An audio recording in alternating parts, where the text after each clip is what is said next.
In our world, there is an invisible force that has subtly shaped our civilization: water. It originates from the endless mountain streams, traverses the bustling cities, and eventually merges into the vast ocean. It exists quietly, nourishing all life selflessly throughout the course of human history. This is water, a force symbolizing wisdom, life, and spirit. In the timeless Chinese philosophical classic, the Tao Te Ching, there is a well-known saying, "The highest good is like water." This sentence praises the unassuming yet imperceptible power of water, metaphorizing it as the utmost virtue. But why is such an ordinary element attributed with such noble qualities? And how does it influence our lives, even changing our world, in its unique way? In the upcoming video, I will lead you to explore this issue step by step, unveiling the profound wisdom of water and the true meaning of "the highest good is like water." We will delve into its symbolic significance, feel its bounteous grace, comprehend its teachings, and learn how to apply these insights in our own lives. Let's lend our ears to the wisdom from the ancient East, and embark on this thought-provoking journey to jointly explore the mysteries of water, seek answers, discover our world, and touch the soul of life. This will be a rich and vivacious journey. Are you ready? Let's set off on this wonderful exploration together. The highest virtue is like water. Water benefits all things and does not compete with them. This line from Tao Te Ching has inspired many. But what does it truly mean? We are accustomed to understanding it literally, believing that as long as we are kind, flexible like water, avoiding disputes with others, we can approach the Tao.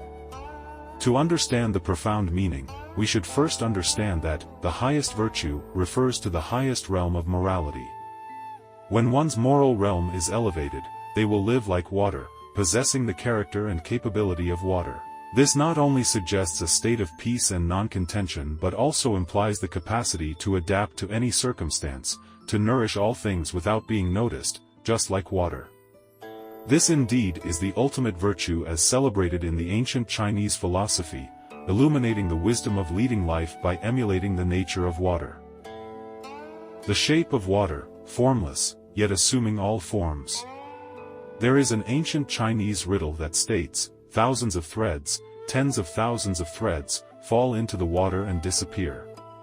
When it rains, the lines of raindrops disappear as they touch the water, they wet the ground, and eventually dissolve as well. Water itself has no fixed shape, so it can merge with everything and reflect their forms. Water in a cup takes the shape of the cup, water in a bucket takes the shape of the bucket. Anything can be a vessel for water, and anything can be enveloped by water. Life is full of ups and downs, like waves in the ocean. Whether in officialdom, business, agriculture, or on the battlefield, one can quickly adapt and evolve as the situation demands, achieving a state of formlessness. The shape of life is intertwined with everything else, complementing and coexisting. The power of water, directed downward, becoming a raging torrent. Water always flows downwards, persisting despite any barriers it might face. While pumps can temporarily draw water upwards, the water will unavoidably flow downwards again. This insistent downward movement gives water an unstoppable momentum. Even in the face of a precipice, it fearlessly continues its downward journey until it becomes a cascading waterfall. For one to truly succeed, they need this power of flowing downward. While human nature often drives individuals towards climbing higher, water characteristically keeps to the lowest places. This constant state of humility contributes to water embodying the Tao or the Way. In chapter 77 of Tao Te Ching, it states, "The way of heaven diminishes the overfull and complements the insufficient." Water, by always occupying the lowest and humblest of places, is fulfilling this principle of the Tao, drawing closer to the heavenly way. Therefore, virtuous individuals should emulate the way of water, accepting what others reject, going where others avoid, and doing what others shun. In doing the tasks that others are unwilling to undertake, you fill in the gaps, abide by the Tao, and realize great value. In fact, by assuming tasks that others avoid, you make yourself irreplaceable, whereas, if you do what everyone else is doing, anyone could replace you. Thus, your importance surpasses that of those who follow the crowd. Of course, being humble and undertaking overlooked tasks is not about vying for importance. Virtuous individuals live and act in pursuit of the Tao, the way of heaven, which diminishes the overfull and complements the insufficient. Their inner sense of Tao compels them to go where others would not and do what others avoid. It's like the innate nature of water that always seeks the lowest position. The benefit of water: helping others, benefiting oneself. Water is undoubtedly the most important substance for humans in the natural world. It is the cradle of life. Life originated in the ocean and gradually moved on land, ultimately evolving into an intelligent life form, humans. Today, humans have stepped into outer space.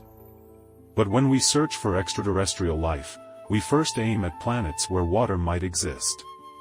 Though we no longer live in the ocean, water remains a crucial element to us. A human cannot survive more than 7 days without water, and the energy that lights up our cities is often derived from hydroelectric power, transformed from the potential energy of water. In nature, water is essential. It nurtures all life forms, and even phenomena like wind, rain, thunder, and lightning result from the movement of water vapor. With its infinite wonder, water gives rise to the rich and colorful human society and nature. For a virtuous person, they naturally need to emulate water's characteristic of benefiting all things.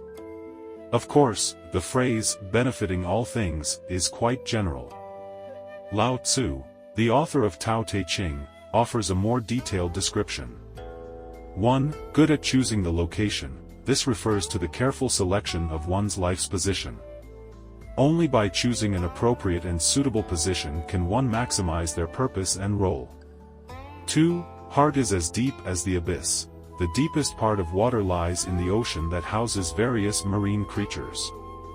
For a virtuous person, their heart should be as deep as the ocean, capable of embracing all beings. 3. Treating people with kindness. Water is impartial and treats all living creatures the same way. Virtuous persons should treat others with equal love without bias. 4. Keeping their word. For the virtuous, their words must be trustworthy. 5. Skillful in governing. Some interpret Lao Tzu's concept of wu-wei or doing nothing as passivity, but this isn't accurate. Governing requires skillful management, not non-interference or mismanagement.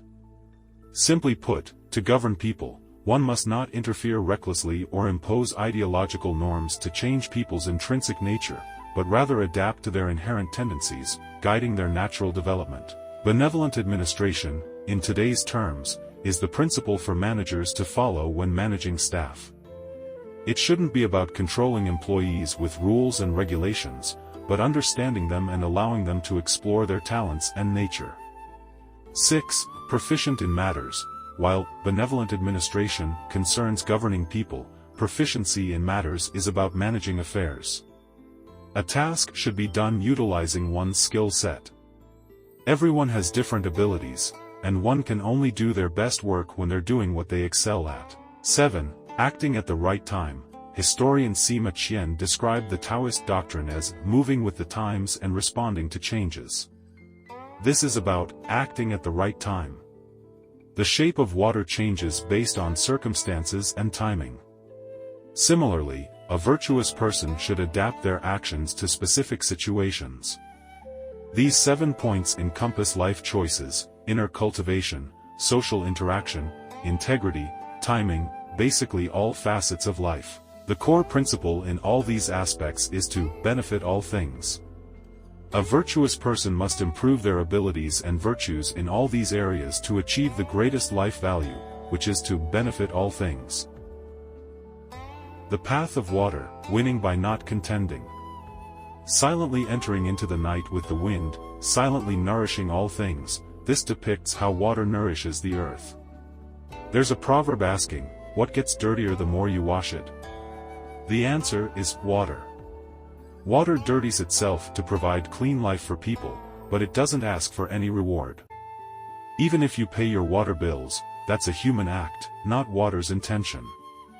What's magical is that water nourishes many aquatic creatures, thus acquiring its capacity for self-purification. People might contaminate it, but after a certain distance, it becomes clear again. When there are mountains blocking its path, water bypasses them. When dams obstruct water flow, it slowly fills up the reservoir. When fire heats water, it turns to vapor, eventually becoming clouds and rain, and falls back to the earth. Nothing on this earth can harm water, and the reason is its inherent quality of a non-contention.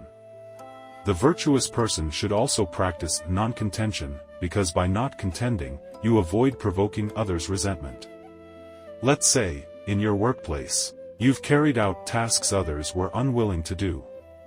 After accomplishing them, you went to your boss to earn recognition. Your boss commended you and criticized those reluctant to work. At that point, you've stirred up resentment among your colleagues. The right approach is to achieve without ostentation, avoiding proclamation of merit so others won't bear grudges against you. What if someone else takes credit for your work? That sounds ideal. Virtuous people aim to fill in the gaps. Once the task is completed, they've succeeded. If others take the credit, they are better positioned to achieve without claiming their successes, thus avoiding disputes. They can then peacefully focus on fulfilling other deficiencies. Virtuous people aim to benefit all, including their enemies and rivals, in order to do good. More precisely, the virtuous have no enemies or opponents because they do not contend. Lao Tzu's greatest wish was to find a way to achieve lasting peace and harmony among humans in a world full of conflicts. Thus, he proposed the life philosophy of non-contention. Although this notion may seem idealistic, it is indeed beneficial for individuals, as letting go of the idea of contending with others can at least prevent us from unnecessary troubles and harms. We've journeyed together through a path infused with a millennium of wisdom. The highest good is like water. This ancient yet timeless philosophy serves not only as our spiritual guide but also as the inspiration of our lives. Water nourishes everything, yet it remains consistent in its gentleness and modesty. It is silent, yet it is everywhere. Like what we hope, let us take water as a role model, do our best, be good at our roles, do good deeds without asking for return, and overflow the love to every corner of the world. Because we deeply know that it is this minor yet strong power that fills the world with love and brightness. Therefore, let's be an ordinary yet extraordinary person, just like water, selfless and good, without contradiction, make everything around us better because of our existence. Thus, life will respond naturally, harmoniously, and happily.